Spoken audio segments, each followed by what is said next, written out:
Hello students, let us start with the concept of graph theory. So when we start a graph theory, let us first see from where it is originated. I will be discussing the same thing in the detail later on, but actually it is known as that it was originated in one place in Europe where there was a problem that there are two towns and there is a river in between them, and there are two islands, and these were connected through seven bridges like this. So there were seven bridges. So a problem was posted that if a person starts from one land area, let me name the land area A, B, and C and D. If I start with any one land area, say A here, and I need to come back to A, and I have to make sure that I should cover all the bridges without repeating any bridge. So is this possible to do it? So this gives the idea of graph. So what they did, they represented A and B by two dots. Okay, and then what they did C and D also. So now when I am trying to join this bridges through the vertex, I can see that between A and C there are two ways, two bridges. Between B and C there are two bridges. Okay, then C and D there is one bridge. Then A to D there is one bridge, and B to D there is one bridge. So the whole problem was represented in a form of a graph. So from here the graph theory originated, and this was known as Konigsberg bridge problem. Later on we will discuss it in detail because it is basically a concept of Euler graph which we will study later, and it is very important for exam point of view also. Many times they ask discuss Konigsberg bridge problem because that is where the graph theory was originated. So now if I come back to the basic concept and the basic definition, how I can define the graph. The graph, when I define, as I saw here, I was having few vertex and few edges, right? So I'll say that a graph G, okay, is a pair of vertex and edges. Okay, it is a set of vertex or a pair of vertex and edges where V is a non-empty set. This V should be non-empty, means it is must to have the vertex, and E is a set of unordered pairs of elements taken from the set V. Like if I have V is equal to V1, V2 and V3. So E can be V1, V2, it can be V1, V3, it can be V2, V3, like that. Right? So if I draw it, it will be more clear to you. See, when I draw the vertex like this, say A, B, C and D. Okay, so these are the vertex. So I can say my V set has A, B, C and D. Now the edges may be AC, AB, then BD and CD. So this forms a graph because it has a set of vertex and edges. And please understand that this point, it is not a vertex. Edges are just going from there, but they are not forming any vertex, right? So I can make this also as a graph. This is also a graph. So how I am defining a graph? Graph is a collection of vertex and edges basically. Okay, I should have at least one vertex. Without vertex, I cannot draw the graph. And the pairs of vertex give me the edges. Or you can say a line joining two vertex give me the edge. Correct? Now when I speak like that, I have a different types of graph. Okay, the very first thing where I can define graph is graph, this is a normal graph. There is another type which is called digraph. Digraph is a directed graph. Okay, directed graph means these edges will have the direction and we have to follow that direction, right? Then there can be a finite graph. Finite graph means there will be finite number of vertex in that. means V set will be a finite set. It can be an infinite graph. I can have a label graph. Label graph means on the edges I assign certain numbers like 3, 5, 7, 10, which can represent anything. They can represent the weight, or they can represent, if the vertex are representing the cities, it can represent the transportation cost, like that, right? So in graph I can have a normal graph where I don't put any directions, and there is another where I put the direction, which is known as digraph. Then it can be finite, it can be infinite, it can be label, it can be unlabeled. Okay, so this is one basic idea कि graph can go to which extent. Now let us come to few technical terms. Suppose you have, I am saying that this is a graph. So this type of graph is known as null graph. Why it is known as a null graph? Because it don't have any edge in it, right? It has only vertex. And a null graph with only one vertex is called the trivial graph. Correct? So a vertex, a graph without any edge, only vertex, is called null graph, and if there is only one vertex, it is called trivial. Now the number of elements in the set V, which is represented like this, is called the order, and it is represented by n. Same way, the number of elements in E set is represented like this, and it is called size, and which is represented by m. Correct? So this is how we define order and size, and this will be very important concept. The moment I say order, you should understand that is a number of vertex. If I say size, that is a number of edges, and the common representation for it is n and m. Okay, now come to the next concept. Now if I am saying there is an edge E, so that edge will always be associated with two vertex, say V1 and V2, which are called the end vertex,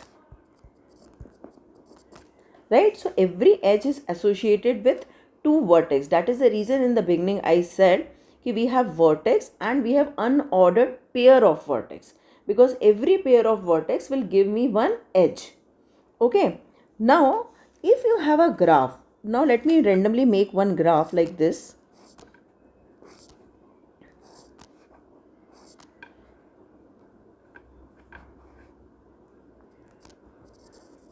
Say A, B, C, D and E. Now look at this thing, C. Now if this is one edge, suppose E1. Okay, if this is one edge, for this particular edge, the starting vertex, or we can say the end vertex, are same. For it, V1 is also C and V2 is also C. So this is called self loop. Okay, so what is a self loop? It is a edge with same end vertex. Okay, now next thing, if I make one more edge like this, suppose this is E2 and this is E3. So what you can tell about these two edges? For these two edges, the end vertices are same. AB are the end vertices for E2, AB are the end vertices for E3 also. So they are known as parallel edges. Okay, now suppose if you have this, means suppose this is E4, E5, E6, E7. So these are called multiple edges. Okay, these are called the multiple edges because they all have the same end vertices. So they are the multiple edges. Now if there is a graph, okay, if there is a graph without, okay, without self loop or multiple edge, okay, then it is called simple graph. So this is very, very important concept, simple graph. So what is a simple graph? A graph in which I don't have any self loop or multiple edges. Now what is a multi-graph? There is another concept called multi-graph. Now what is a multi-graph? in multigraph there will be multiple edges, means this is allowed, but there will be no self loop. Self loop won't be there. Then it is called the multigraph.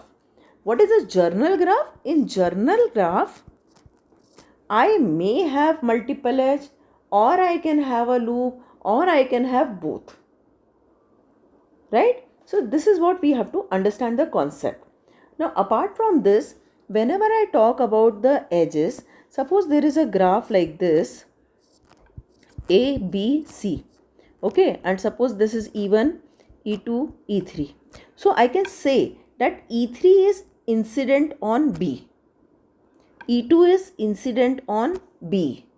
E1 is incident on C.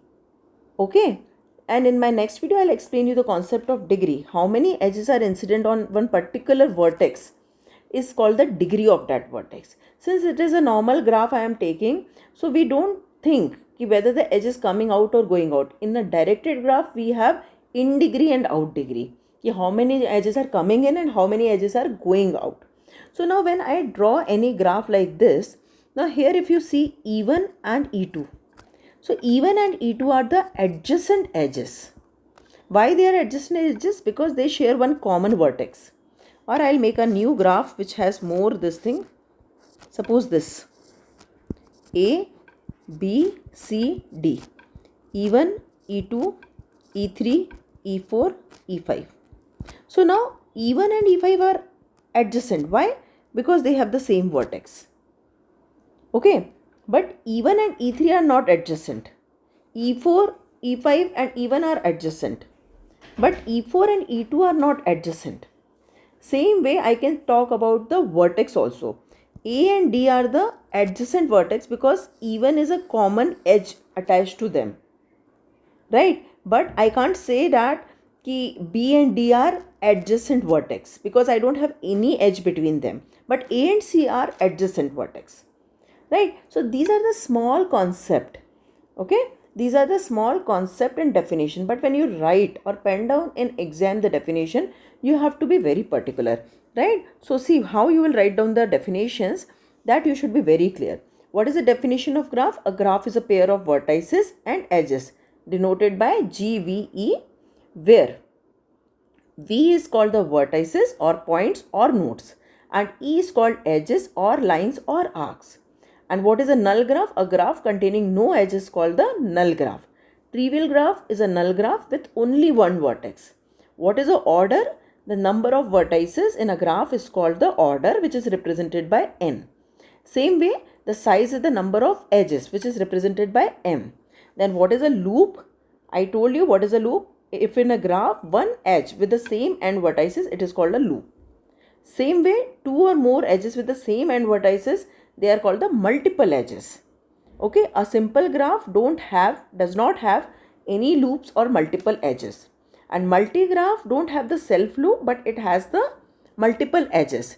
And what is a journal graph? A journal graph may contain the multiple edges or loops or both, right? Now, next concept which we need to understand is what is a complete graph. Okay, so how I define a complete graph? A simple graph of order n is greater than or equal to 2 means at least two vertex should be there. And if I am saying a simple graph means I will not have the loop, I will not have the parallel edges or a multiple edges, right? So a simple graph in which there is an edge between every pair of vertex is called a complete graph or a full graph, and it is denoted by Kn. I'll explain you again. See, if there is a simple graph, say like this. Okay, and if there is a edge between every pair of vertex. So now right now if I observe this, I don't have an edge between A and C. So it is not a complete graph. So if I do like this, now is it a complete graph? No, it is still not a complete graph. Why it is not a complete graph? Because there is no edge between B and D. See, now I can make the edge between B and D by joining B and D like this as a diagonal, or I can make it like this also. This is also correct. So I don't have to make the straight lines when I talk about the graph. I can have the curves or arcs also, right? So a complete graph or full graph, how I am defining? It is a graph in which there is a edge between every pair of vertex. It is represented by Kn. Okay, it is represented by Kn. Let us see the example. First, if I say K2, K2 means I should have two vertex. So this is an example of K2. If I talk about K3, so three vertex. So three vertex, if I am drawing, how I will make? See, here also edge, here also edge, here also edge. If I talk about K4, how I can make K4? I should take four vertex. So suppose if I am taking here, so I can make like this. Now see, there is edge between every possible pair of vertex, right? Then I can make K5. How K5 looks like? You can make it like a star. Okay, and these stars, these are the vertex. So definitely I should join them also. Now this K5 is a special graph which is known as Kuratowski's first graph. K5 is called. So this you need to remember because later on few topics we will have. Show this in Kuratowski's first graph. So you should know Kuratowski's first graph is K5. Okay. So this is how I will be defining a complete graph, and this is a basic definition. Now tell me a simple thing. Tell me this question, which one is a complete graph? If I draw it like this and like this, and the other one is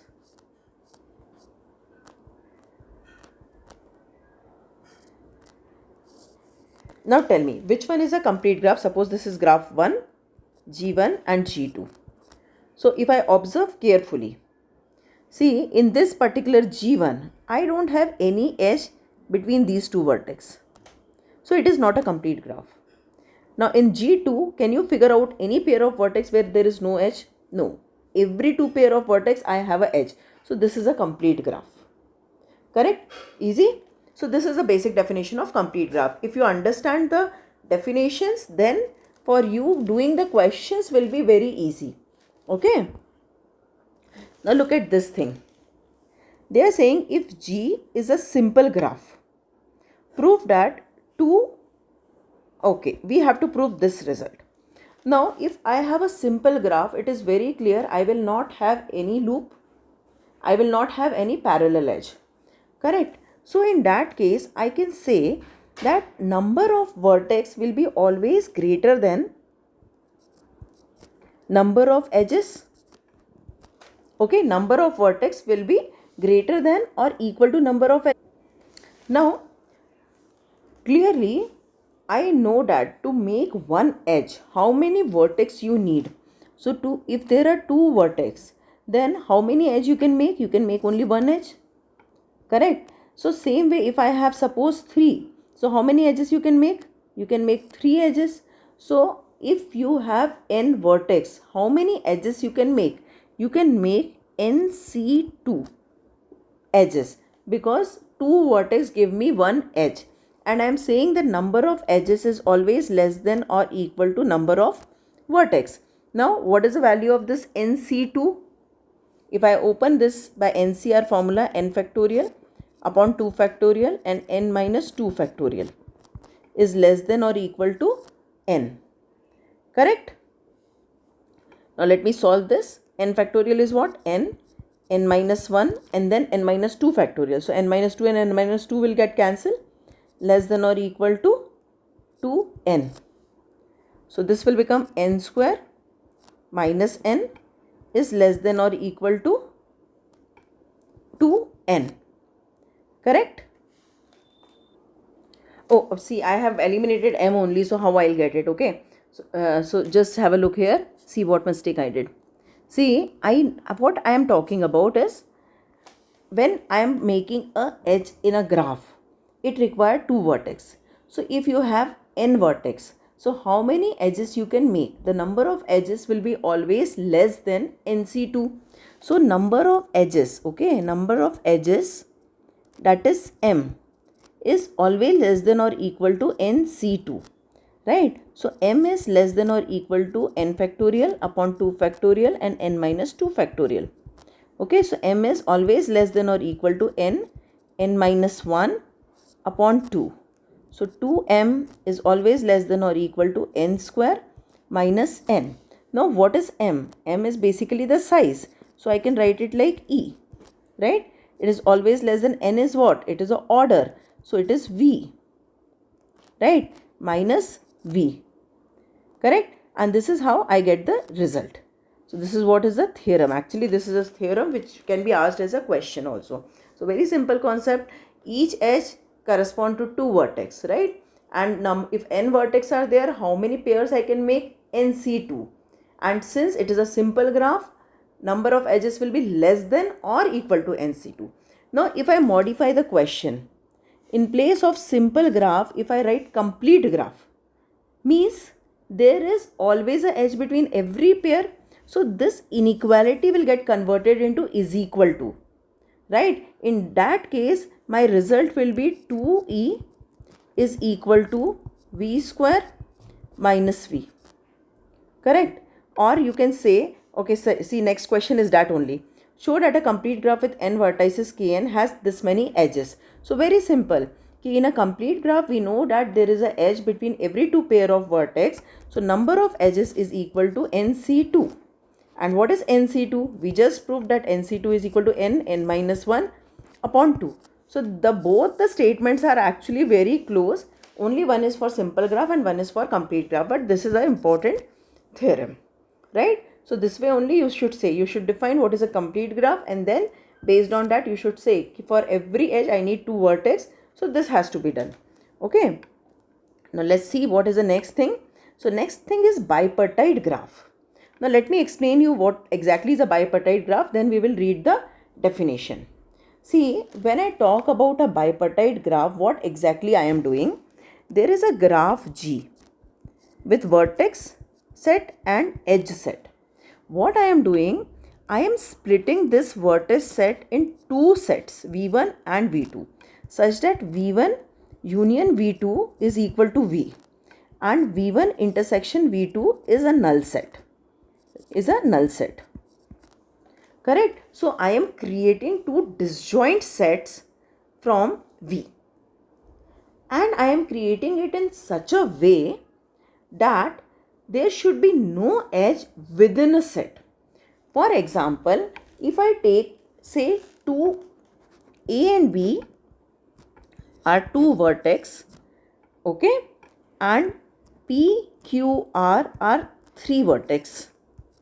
Basically, V has A, B, P, Q, R, but I have splitted it into V1 and V2. So this one is V. So V1 is equal to AB and V2 is equal to P, Q and R.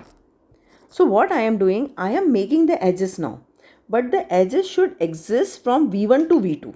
Like this is okay, this is okay, this is okay, and this is also okay. But I should not have an edge between AB. I should not have an edge between PQ.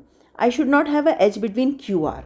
Right? So basically with the vertex set, I am splitting into two disjoint set in such a way that the edges should not exist within the sets. So these two sets are called the bipartites, and the graph G is called the bipartite graph.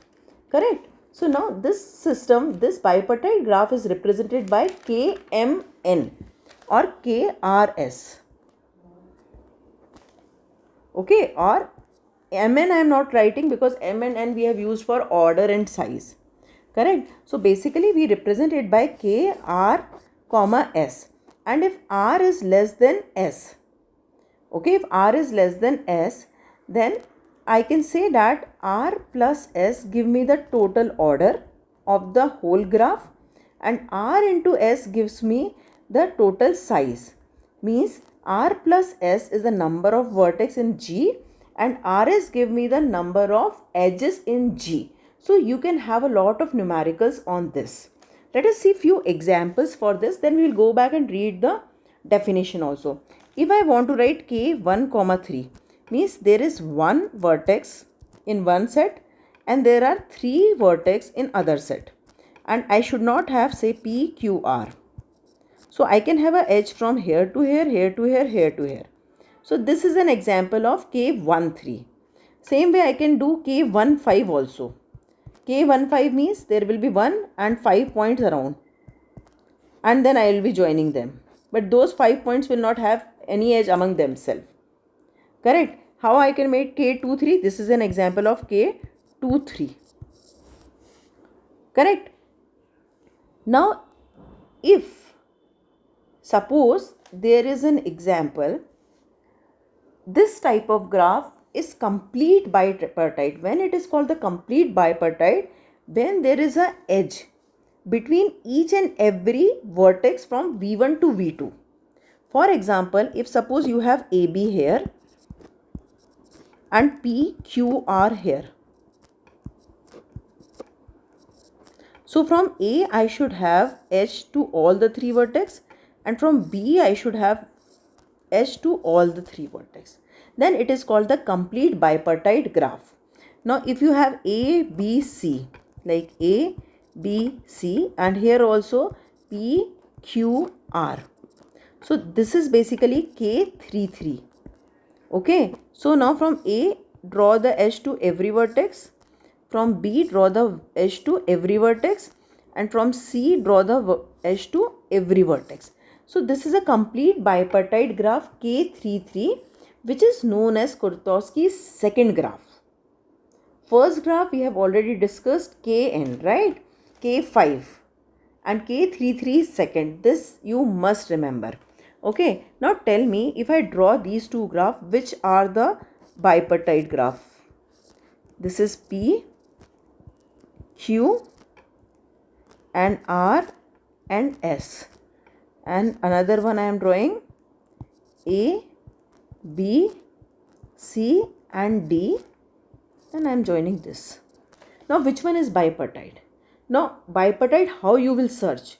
Can you collect or distribute the vertex into two disjoint sets first of all, so that there should be no edge among them. Now if you see here, P and R don't have an edge between them. So if I say P and R are coming in one set and Q and S are coming in another set, so I should then check कि from P to S I have, from P to Q I have, okay, and from P to R I don't have, so that is correct. From Q to S I don't have, so I am correct. So this is a bipartite graph. But here it is not a bipartite graph, because I cannot find the disjoint sets over here which don't have the edges among themselves. Correct? So this is how we define the bipartite graph. Now let us see the formal definition which you should write. Suppose a simple graph G.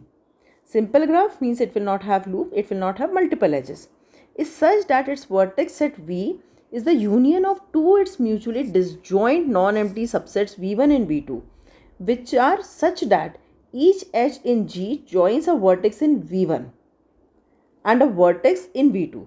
Then G is called the bipartite graph and it is denoted by this. Okay.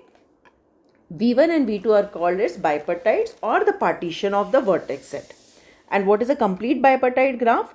Complete bipartite if there is an edge between every vertex in V1 to every vertex in V2. And K33 is called the Kuratowski's graph. Right? So these are the few basic definition in graph theory. To start with the concept, you should know this type of concept. Now look at this question. It's a very simple question.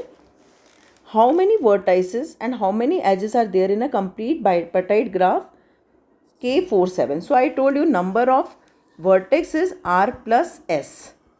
When I say I have K, R, comma S, then the number of vertex is R plus S and number of edges is R into S. So what will be the answer? 7, 10, 11.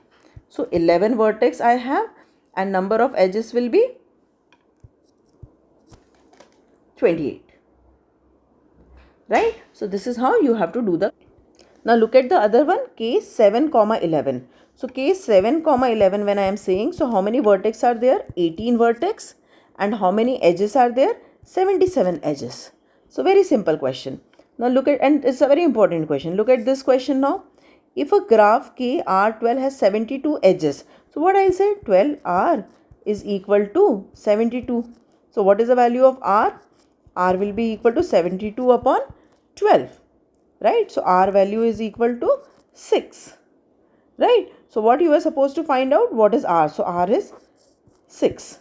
So this type of small question we can make based on the definition of bipartite graph, and these type of questions are very important. So in my next video I will be discussing the concept of degree and a very simple and important concept, handshaking property. From handshaking property we will go to regular graph, hypercube graph, and then we will do some numerical which are very easy and very scoring. So I will explain this concept in the next video. Thank you.